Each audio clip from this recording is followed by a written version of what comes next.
शादी को लेकर के हम चाहते हैं कि पर्दे की जो शादी है उससे बाहर निकल करके ये दोनों अपनी अपनी जीवन की बातें जरूर करें।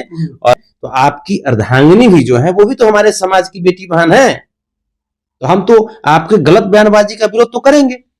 आप उनको अपमानित नहीं कर सकते हैं, और आपको रहना है जिनके साथ भी रहना है रहिए ना, कोई दिक्कत नहीं, लेकिन आप अपमानित मत कीजिए। लेकिन दिनेश लाल निरहुआ जी ने बोला है अपनी पत्नी को कि हमको प्यार नहीं था, जबरदस्ती शादी कराया गया था। लेकिन वहीं देखा जाए तो रामभद्राचार्य महाराज जी के पास जाते हैं, वो पूछते हैं कि आखिर कौन है ये आम्रपाली, या वो गए थे तो उस टाइम बोले थे कि अर्धांगिनी है। उन्हीं तमाम चीजों को लेकर के बात कर रहे हैं। भैया किस तरीके से देखते हैं आज जिस प्रकार से दिनेश लाल निरहू जी आकर के बोल रहे हैं कि हमको पत्नी से प्यार नहीं था। देखिए, ऐसे तो ये उनका व्यक्तिगत जीवन पे आधारित सवाल है, इस पे हम बचने का प्रयास करते हैं, लेकिन चूंकि सामाजिक रूप से भी ये उसी समाज से आते हैं, उसी जाति से आते हैं जिस जाति का प्रतिनिधित्व मैं भी करता हूँ। माधव सेना के राष्ट्रीय अध्यक्ष के रूप में मैं आपके सवाल का मैं जवाब दे रहा हूँ। इन्होंने जो बातें कही वो बातें बिल्कुल अनुचित है। इनकी जो विचारधारा प्रदर्शित हुई कि पिताजी ने क्या क्या, इन्होंने कहा कि पिताजी ने शादी कर दिया, जबरदस्ती करा दिया, और उसके बाद मैं फर्ज निभा रहा हूँ। इस प्रकार की बातें अब आज के समय में, ये आज जिस ऊंचाई पे बैठे हुए हैं, आप एक कलाकार के तौर पे भी, आप एक नेता के तौर पे भी, आप पूर्व सांसद बन चुके हैं, तो इस प्रकार की बयानबाजी इनके कद के हिसाब से ये बहुत अनुचित है, मुझे उचित नहीं लगा। लेकिन बहुत सारे लोग ये भी बात बोल रहे हैं, चाहे ट्रोल भी कर रहे हैं उनको, कि एक बार खेसारी लाल को जदू मुल्ला बोल दिए थे, मंदिर मस्जिद पे भी बोल रहे थे कि कैसे बोल दिए। लेकिन अभी देखिएगा तो एक वीडियो और वायरल हो रहा है कि रामभद्राचार्य के पास गए थे आम्रपाली दुबे को लेकर के, तो वही वीडियो लोग चला रहे हैं। अब बोल भी रहे कि उनसे इन्होंने शादी किया है, तमाम चीजें तो छुपाया क्यों, तो आकर के खुल करके समाज में रखे क्यों नहीं, ये तमाम चीजें। देखिए, यदुमुल्ला वाली जो शब्द है उस पे मैं पहले आना चाहूंगा। ये जैसे इन्होंने खेसारी लाल यादव जी को जो यदुमुल्ला शब्द कह करके संबोधित किया था, ये भी बहुत गलत बात है, क्योंकि आप उसी समाज से आते हैं जिस समाज के खेसारी लाल यादव जी हैं, या जिस समाज के संतोष सुनो यादव हैं। राजनीति अपनी जगह पर होनी चाहिए, लेकिन आप अपने ही समाज को आप यदुमुल्ला कह रहे हैं। और एक बात और कहा था कि जहां दिख जाए, बाजार में दिख जाए, वहीं पे चप्पल जूता से मारेंगे। ये गलत बात है। राजनीति में हिंसा की कोई जगह नहीं होनी चाहिए, कोई जगह नहीं होनी चाहिए। और आपके भी वही फैन फॉलोअर्स हैं जो खेसारी लाल यादव जी के हैं, जो संतोष सुनो यादव के हैं, वही लोग तो हैं, दूसरे तो हैं नहीं। तो आपस में कुछ ऐसा बयानबाजी नहीं कर दीजिए, कोई ऐसी घटना नहीं कर दीजिए जिससे सामने वाले के नजदीक जब आप जाएं तो आंख में आंख मिला करके बात नहीं कर सकें। ऐसी चीजें नहीं होनी चाहिए, और उसमें भी आप सीनियर हैं। तो इनका जो है पता नहीं क्यों ये अनर्गल बयानबाजी इनका रहता है। हालांकि मेरे बड़े भाई हैं, मैं बड़ा सम्मान करता हूं इनका, लेकिन अभी वाला जो मैटर जो हुआ कि प्रेम नहीं है, तो प्रेम नहीं है तो फिर बच्चे कैसे हो गए, है ना? अगर प्रेम नहीं है और उसके बाद भी अगर आपका जनरेशन बढ़ा है उस महिला से, तो समझिए कि कहीं ना कहीं आप ये तो अटेम्प्ट टू रेप का मामला हो जाता है ना। लोग बोल रहे हैं कि अगर वो एक बार एक्शन ले लेंगी तो इन पे कार्रवाई भी हो सकता है, लेकिन कहीं ना कहीं ये समाज के एक आईना भी है, नेता भी है, तो समाज में क्या मतलब कि क्या कहना चाहते हैं, मतलब इससे क्या असर हो सकता है समाज में? इनके बयान के आधार पे ये सही बात है कि अगर इनकी अर्धांगिनी एक्शन अगर ले लेती हैं, लीगल एक्शन, तो इन पे कार्रवाई तो हो जाएगी। लेकिन चूंकि वो यादव समाज की एक संस्कारी बेटी हैं, एक संस्कारी बहन हैं, और इस नाते मुझे नहीं लगता कि वो कोई लीगल एक्शन की तरफ जाएंगी। लेकिन मतलब पता नहीं मुझे इस प्रकार के बयानबाजी, कभी ये बोलते थे कि हम हाथ का रेखा लिखा हुआ मिटा देंगे, क्या क्या ब्रह्मा का लिखा हुआ रेखा मिटा देंगे, ऐसी ऐसी भी इनकी बातें हुई थी। तो पता नहीं क्यों ये अनर्गल बयान क्यों देते हैं, ये मुझे समझ में नहीं आता।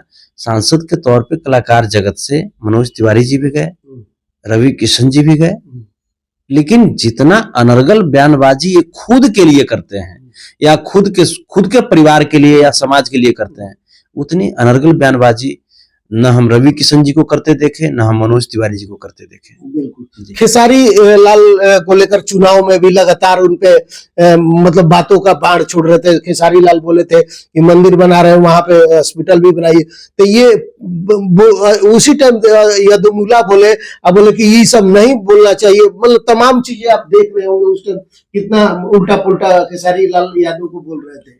नहीं देखिए, खेसारी लाल यादव जी का जो बयान था कि मंदिर की जगह पे हॉस्पिटल वाली जो बयान थी उनकी, तो देखिए मंदिर भी जरूरी है। मेरा खुद का ऐसा, जैसे हम भी पहले कुछ बातें बोल दिया करते थे, लेकिन उसके बाद जब हमने खुद के अंदर भी जब झांका तो मुझे ऐसा लगा कि देखिए व्यक्ति में सुधार की प्रवृत्ति होनी चाहिए। और हमने जब देखा तो मंदिर भी बहुत जरूरी है, क्योंकि होता क्या है ना कि आप लोक संस्कृति को अगर आप जितना दूर करते जाते हैं खुद के जीवन से, तो आपका जीवन नीरस बनता चला जाता है। वो प्रेम, वो सौहार्द, वो समाज वाली बातें घटने लगती है। और मंदिर में, जैसे चूंकि मैं भी गांव से आता हूँ, गांव में हमारे यहाँ जो मंदिर है, शंकर भगवान का मंदिर है, बजरंगबली का मंदिर है, तो उस मंदिर में हर एक शनिवार को और हर एक मंगलवार को हरि कीर्तन का कार्यक्रम वहां पे होता है। अब मैं आपको इसलिए मैं जोड़ रहा हूं, मंदिर को मैं इसलिए लेकर के चल रहा हूं क्योंकि एक जो एकता बनाए रखने में कैसे उपयोगी है मंदिर। तो वहां पे हरि कीर्तन का कार्यक्रम होता है, हर समाज, हर जाति के लोग वहां पे आते हैं, बैठते हैं, और वहां पे जब बैठते हैं हरि कीर्तन करने के लिए, तो उस दौरान ये पता चलता है कि किस समाज में कौन सी घटनाएं घटित हो रही है, कौन से लोग अभी परेशान हैं, तो लोगों को जानकारी मिलती है। और जो आपसी जो मतभेद होता है कुछ बात को लेकर के, वो मतभेद खत्म होता है और प्रेम सौहार्द का वातावरण फिर से कायम होता है। तो मंदिर जो है, मंदिर, मस्जिद या जो भी चीजें हैं जो अध्यात्म से जुड़ी हुई चीजें हैं, वो बहुत जरूरी है एक जीवन को सरल और सरस बनाने के लिए। लेकिन जो हॉस्पिटल की बातें उन्होंने कही, वो भी जरूरी है, विद्यालय भी जरूरी है, कॉलेज भी जरूरी है। तो मैं खेसारी जी के बयान से कहीं ना कहीं मैं भी इत्तेफाक उतना नहीं रखता था, लेकिन उसके बावजूद दिनेश लाल यादव जी ने जिस प्रकार से हमलावर बने खेसारी लाल यादव जी के खिलाफ, तो शब्दों का चयन इनका बड़ा गलत हो जाता है। जैसे यदुमुल्ला इन्होंने कह दिया, आप किस बिहाफ में यदुमुल्ला कह दिए? खेसारी लाल यादव जी या दिनेश लाल यादव जी या संतोष यादव जी, ये जो लास्ट में एक जो यादव शब्द जुड़ा हुआ है, यादव शब्द की एक अपनी इतिहास रही है। हर जाति की, हर धर्म की एक अपनी इतिहास है, गौरवशाली इतिहास है। अगर कलंकित इतिहास है तो फिर हर जाति की, हर धर्म की है।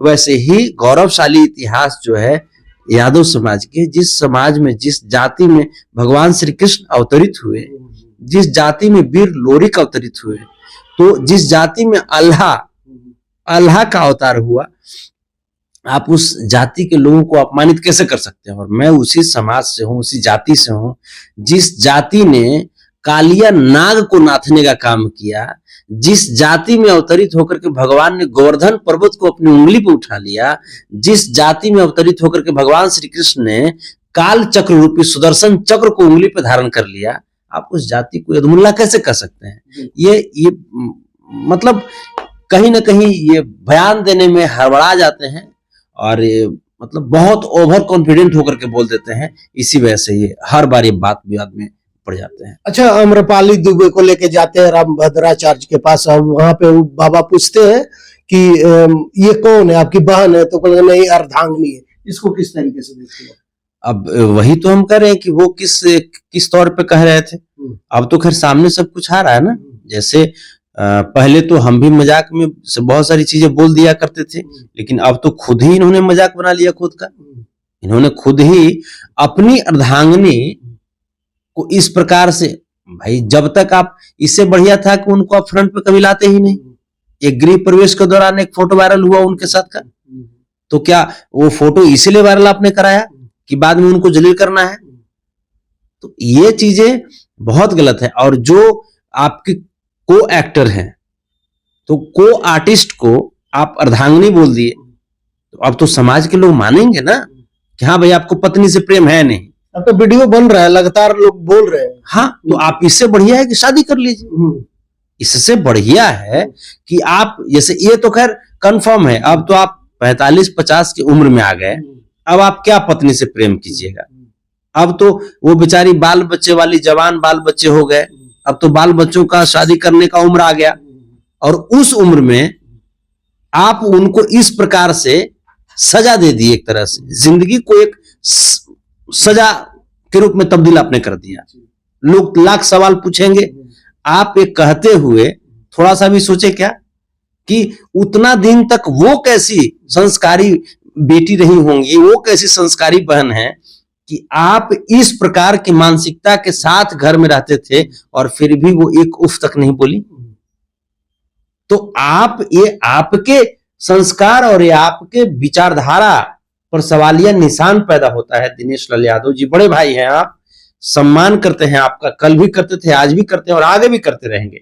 लेकिन आपकी जो गलत बयानबाजी है ना, जिससे समाज दुष्प्रभावित होता है, मैं उसका विरोध तो करूंगा ना, क्योंकि आप हमारे समाज से हैं, तो आपकी अर्धांगिनी भी जो है वो भी तो हमारे समाज की बेटी बहन है। तो हम तो आपके गलत बयानबाजी का विरोध तो करेंगे। आप उनको अपमानित नहीं कर सकते हैं, और आपको रहना है, जिनके साथ भी रहना है रहिए ना, कोई दिक्कत नहीं, लेकिन आप अपमानित मत कीजिए। लेकिन शादी को लेकर क्या कहिएगा? समाज में चल रहा है कि अम्रपाली दुबे और दिनेश लाल यादव का मतलब कि शादी, जिस जैसे वो वीडियो में बोले हैं। अब तो इस मैटर पे वही दोनों बात करेंगे, वही दोनों बोल सकते हैं। हम देखिए, हम किसी भी लेवल पे, किसी भी स्तर पे अंतर जातीय विवाह के विरोधी नहीं है हम, बल्कि सपोर्टर हैं। हमने खुद भी अंतरजातीय विवाह किया है। हम चाहते हैं कि जाति का जो दीवार है वो टूटे, हर जाति एक दूसरे जाति को अपना समझे, ये हम खुद भी चाहते हैं। तो आपको करना है कर लीजिए, लेकिन पहले जो शादी जो आपकी हुई, जो बोले हैं कि मेरी अर्धांगिनी है, उसका क्या? हम वही कह रहे हैं कि अब तो इन्होंने अपमानित कर दिया ना। अब ये कहेंगे या नहीं कहेंगे, इससे जैसे वो चीजें जो जुबान से निकल गई वो वापस नहीं लौट सकती।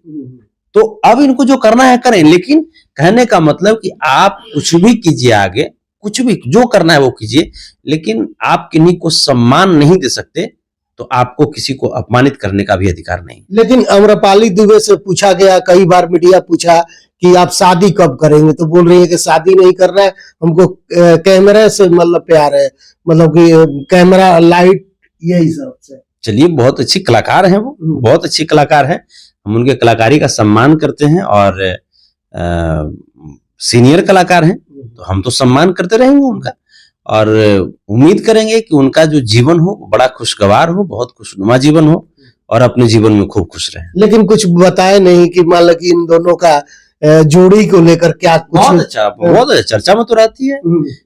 जैसे पर्दे पे भी इनकी जो जोड़ी है वो काफी हिट है, चाहे वो शादी को लेकर के हम चाहते हैं कि पर्दे की जो शादी है उससे बाहर निकल करके ये दोनों अपनी अपनी जीवन की बातें जरूर करें, और अगर ऐसी अगर होती है तो आप लोग के माध्यम से हमको भी देखने को मिलेगा। अब देखिए क्या होता है आगे। बिल्कुल, तो चलिए, लेकिन आप लोग क्या कुछ सोचते हैं निरहुआ जी को लेकर के? जो एक बयान आया है कि हमारी जबरदस्ती शादी कर दिया गया माँ बाप से, लेकिन वाइफ से प्यार नहीं है, पत्नी से प्यार नहीं, उन्हीं तमाम चीजों को लेकर के बात कर रहे थे।